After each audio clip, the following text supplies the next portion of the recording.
নির্বাচনের দিন যতই ঘনিয়ে আসছে সারা দেশে জমে উঠেছে প্রচারণা। কাকডাকা ভোর থেকে মাঝরাত পর্যন্ত ভোটারদের কাছে যাচ্ছেন প্রার্থীরা, দিচ্ছেন এলাকার উন্নয়নের নানা প্রতিশ্রুতি।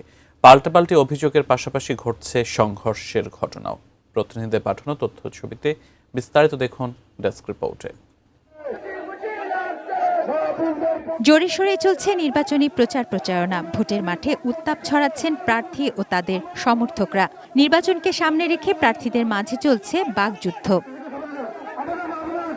কক্সবাজার ১ আসনে ধানের শীষের প্রার্থী সালাউদ্দিন আহমদ বলেন, যারাই দেশের স্বাধীনতা বিরোধিতা করেছিল তারাই আজকে নতুন করে মুক্তিযুদ্ধের ইতিহাস বর্ণনা শুরু করেছেন। মঙ্গলবার সকালে কক্সবাজারের চকরিয়ায় কোনাখালী ইউনিয়নে নির্বাচনী পথসভায় তিনি একথা বলেন।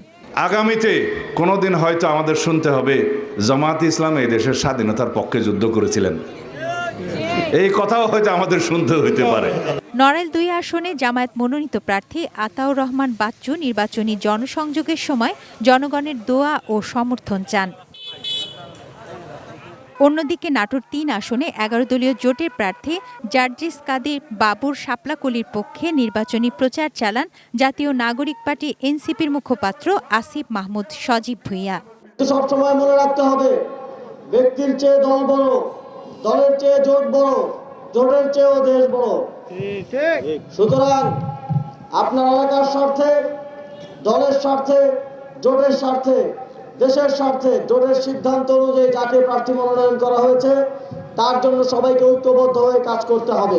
ঝালকাঠি ১ আসনে বিএনপি মনোনীত প্রার্থী রফিকুল ইসলাম জামাল, জামায়াতে ইসলামের প্রার্থী ডাক্তার ফয়জুল হক ও স্বতন্ত্র প্রার্থী ব্যারিস্টার মঈন ফিরোজী কাঠালিয়া ও রাজাপুরের বিভিন্ন স্থানে গণসংযোগ করেন।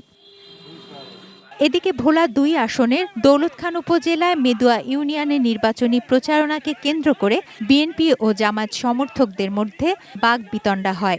এক পর্যায়ে তারা মারামারিতে জড়ান। এতে উভয় পক্ষের অন্তত ৬ জন আহত হন। তুনাজ দিনা তনু, ডেস্ক রিপোর্ট, ATN নিউজ।